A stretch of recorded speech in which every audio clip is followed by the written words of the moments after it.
getting double credit.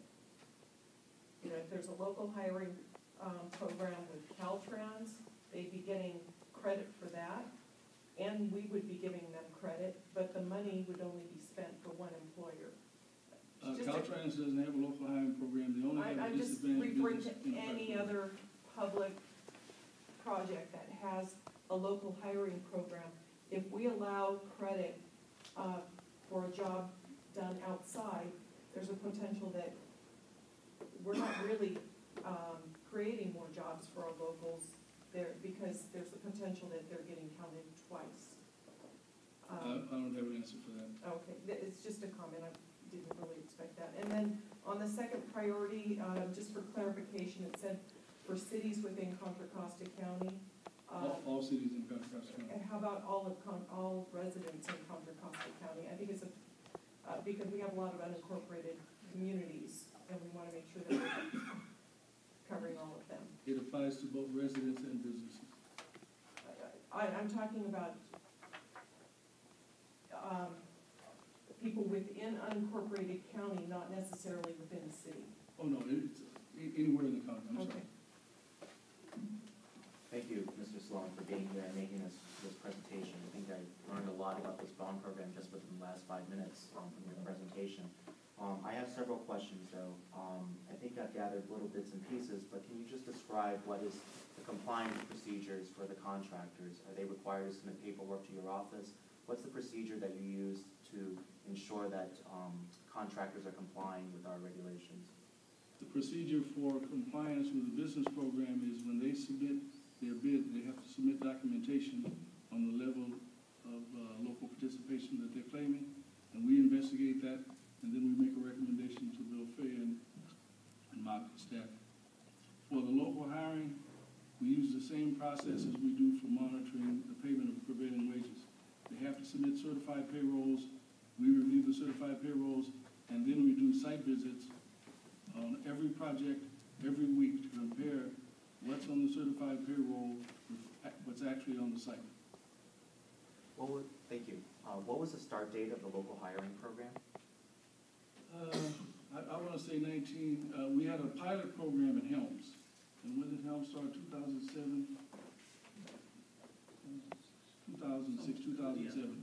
We used Helms as a pilot program, and when Helms was completed, we then expanded the program to cover everything after that. So that was around 2007 then? Yeah.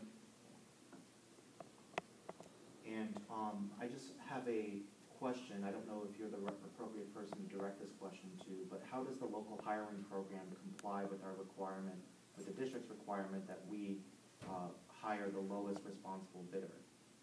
Do all of these bidders have to incorporate these requirements, and as a result, that's factored into the bid amount? I can take that, Mr. Chubb. The answer is no. The lowest bidder as a dollar value is one thing, and the meeting the requirement of the goals of local capacity is a different thing.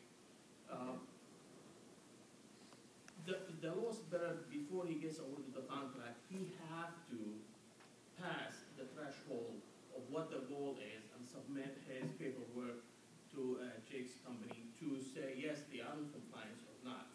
But it's not because someone who is scoring more on the goal but yet higher on the cost will be awarded no matter what if he was higher. So you're saying that there's different gates that these contractors have to go through, and this local hiring program is a different gate than just simply bidding on the contract. The penalty for non-compliance with local hiring is not at the time of bid, but later. We monitor, in fact, we have a regular local advisory committee similar to this to oversee this program, and we report progress there. If a contractor is not complying, we request that they submit a plan for compliance. If they don't comply with the plan, we recommend liquidated damages. But they've got until the end of the project to comply. If at the end of the project they're not in compliance, then we can recommend liquidated damages. We haven't had a situation to date where a contractor who didn't reach the goal couldn't demonstrate that they've done everything that they could, because the way the program reads is they'll meet the goal, procedures of the unions.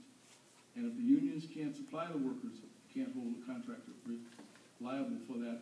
That's why I pointed out the issue of local capacity. There are not enough local workers in the building trades who live in West Contra Costa County to reach these goals. And we didn't know that when we set the goals, but we know it now. Thank you. My questions were about enforcement of our program, so that answered my questions. Thank you. Thank you, my friends, I've been answered.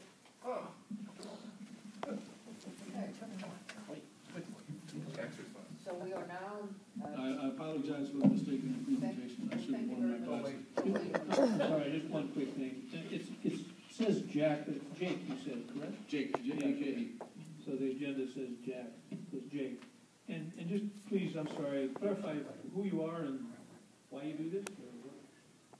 My name is Jake Sloan. Well, I know that, but I Company mean, what name are is you?